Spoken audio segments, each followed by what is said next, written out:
Hello everyone, welcome back to day 4 of our Python learning series. I am today diving into one of the most fundamental concepts of programming, basic inputs and output in Python.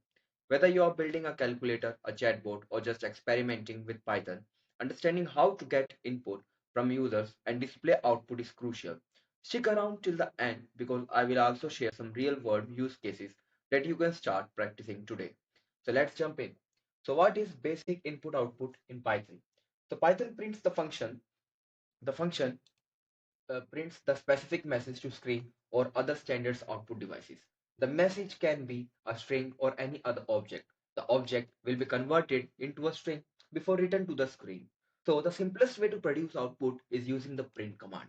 So when commas, print command passes zero or more expressions separated by commas.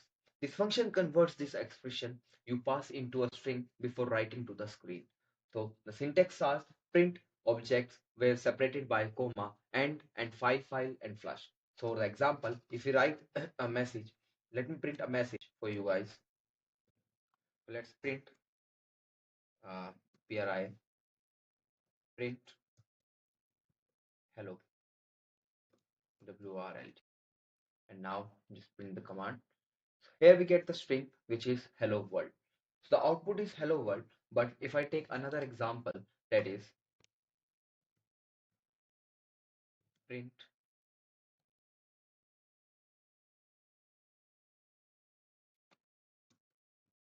red shift is best for content. Let's print the command. And now here you can see that it also printed the another string, that is redshift is the best for DSA. So here as if I take an example of printing, let's say a equals to 5 and b equals to 6, and now let's print it a comma b. So now if I print a comma b, then it is separated by a space and comma, and the answer is 5 and c because it has also printed the content of a and b, and it is 5 comma 6. But the Python end parameter in print, the end parameter in the print function is used to specify a string that is printed at the end. So Python function comes with a parameter called end by default. The value of this parameter is /n, that is the new line character. You can end a print statement with any character using these things parameter. For example, if I say, yes, let me tell you. So if I print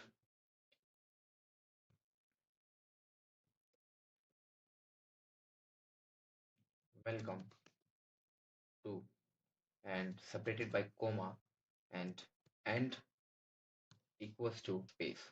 Now let's print another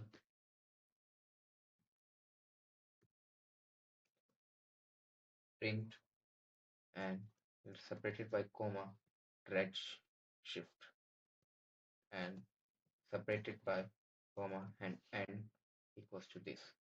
And now let's see the output. So if you see, I printed the command, it is welcome to, which is ended by a space, and the next line is where print redshift. So it will give the whole answer is welcome to redshift.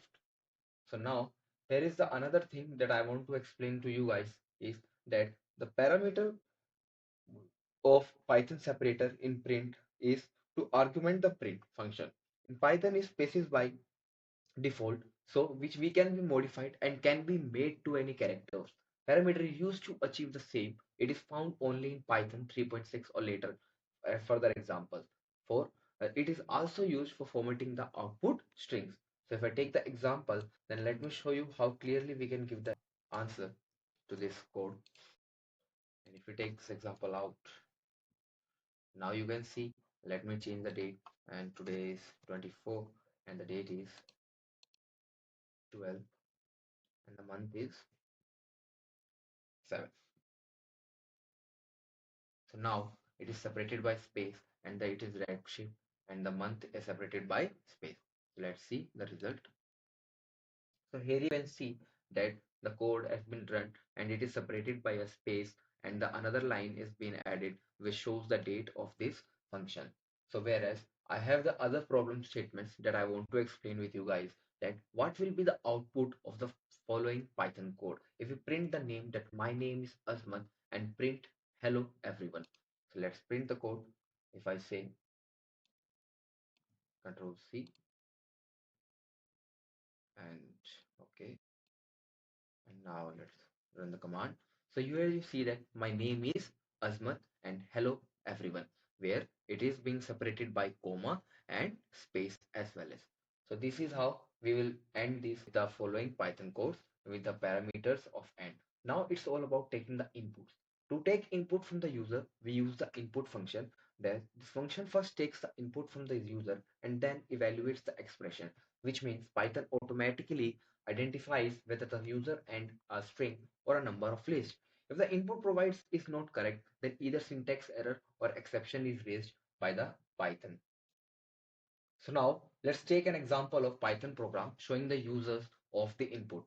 So if I say that this was the function, and let's write the function value equals to input, and I say just let's say enter your name separated by semicolon.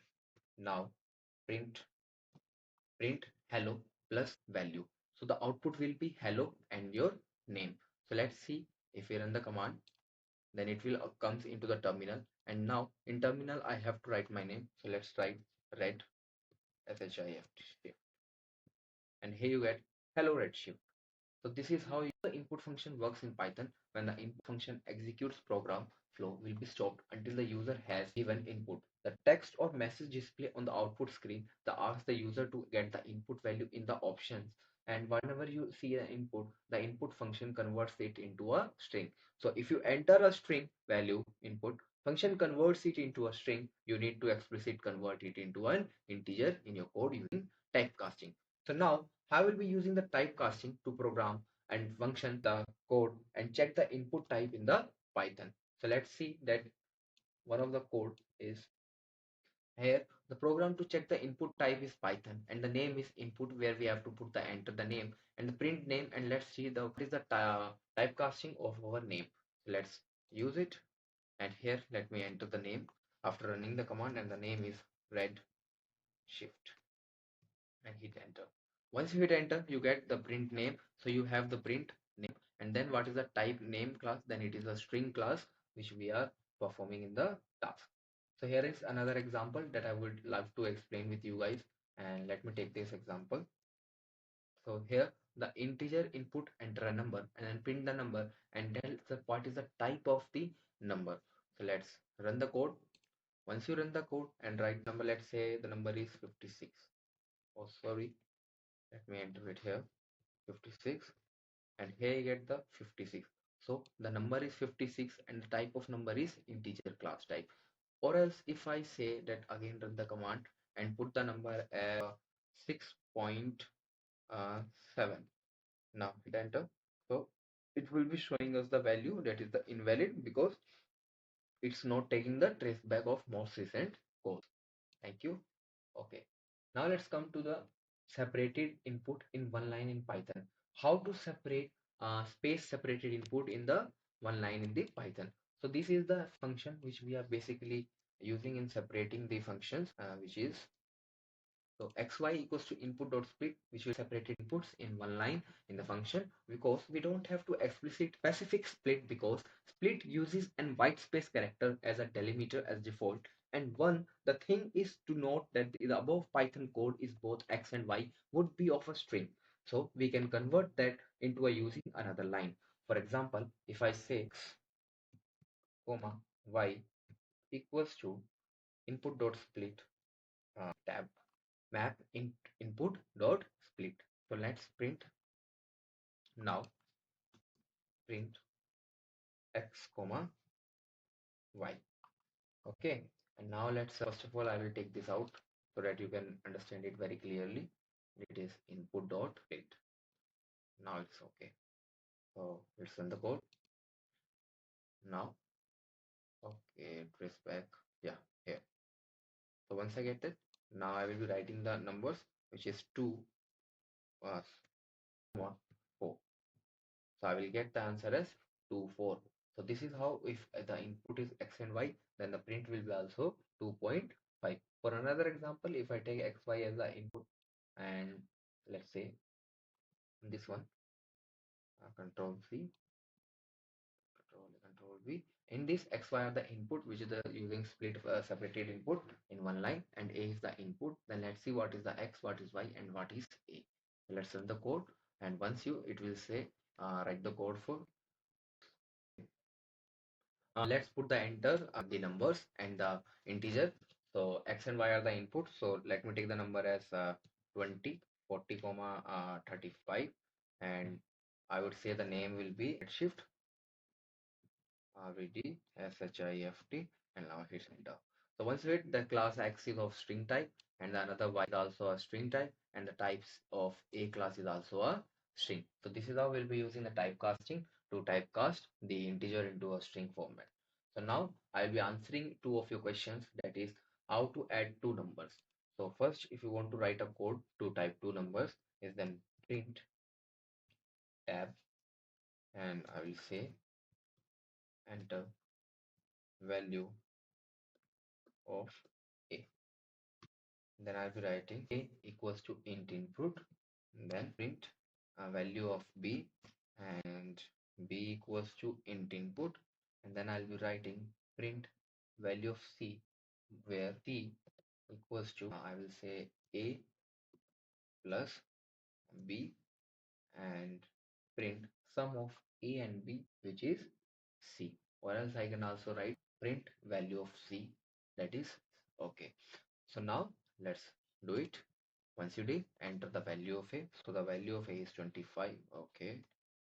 In the terminal, value of A is 25. And here you see that is enter the value of B, then value of B is 45. And once you hit enter, you will get the sum of A and B, which is 70. I hope this is very clear to you guys. And next time we're holding towards the next input, that is n equals to the input and print n, where input is your hello world and the answer will be hello world. Now I will suggest you to take a look back on this problem statement, and the problem statement is take the length L and the breadth or B of the rectangle of the input and find its area. So note that the length and breadth must be an integer value, and the area will always be in the raised tailed rectangle. Detailed explanation is not even given, but the constants are there, that one should be always less than equal to length and breadth should be always less than 10 to the power 2.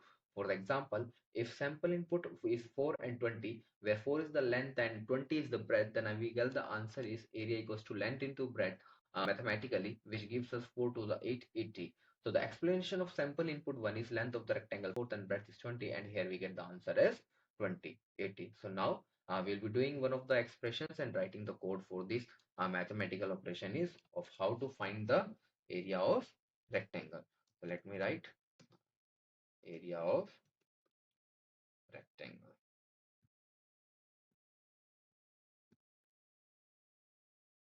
Okay, so now we'll be writing the code. Okay, uh, taking input length and breadth as an input from the user, and then I'll be writing L comma B is equals to, using map function, I'll be mapping under float comma input dot dot s and split by space.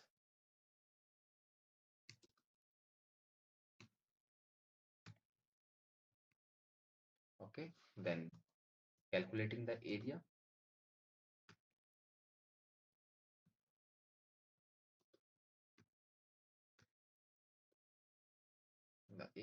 where we know area is, okay, area is length into width.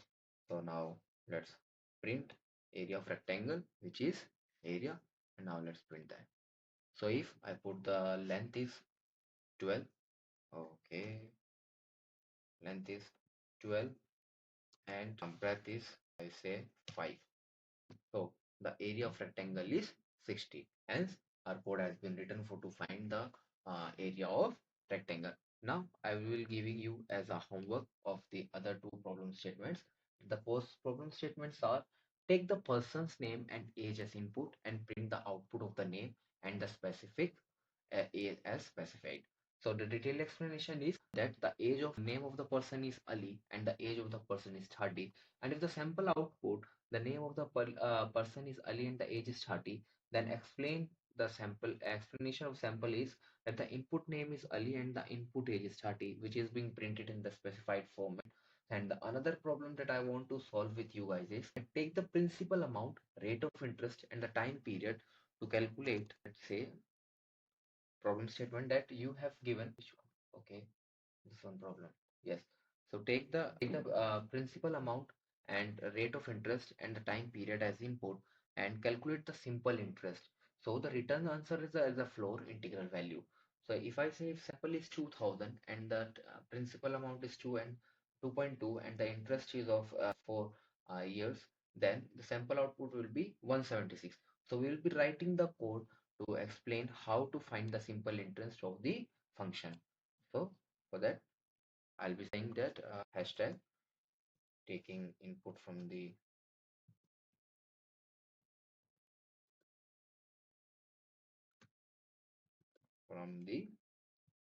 user, where we would say principal amount, which is equals to int input,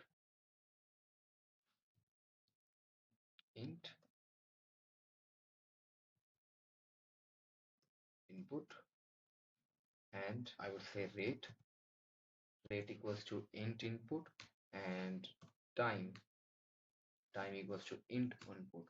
So we'll be calculating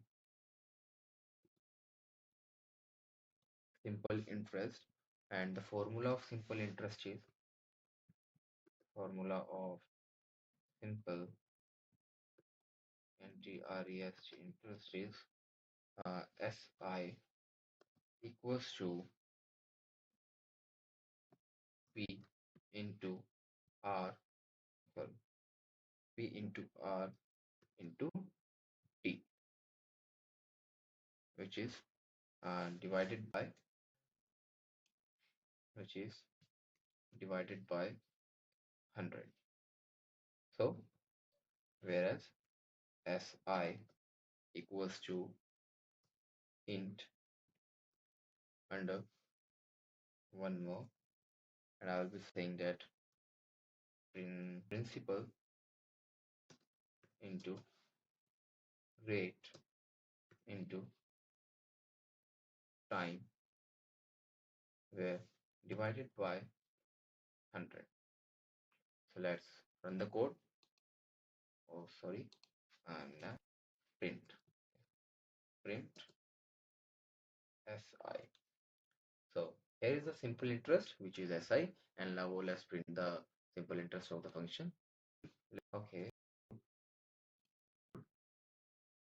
we'll be taking here as float, float, float, and now run the code. So here we'll be taking the sample input for the function, where the principal amount is probably 3999, and our interest rate was 4.7, and the year was, let's take the time of 5 years. So now the simple interest is of 9,939 rupees. Okay, so that's a wrap for today's session. Now you know how to get input from the user and display it beautiful in Python. I encourage you to try other the problems and experiment with different ways of format output. If you enjoyed today's video, don't forget to like, share, and subscribe to my channel for more beginner-friendly Python tutorials. See you tomorrow for day 5 of our series. Until then, happy coding. Thank you so much.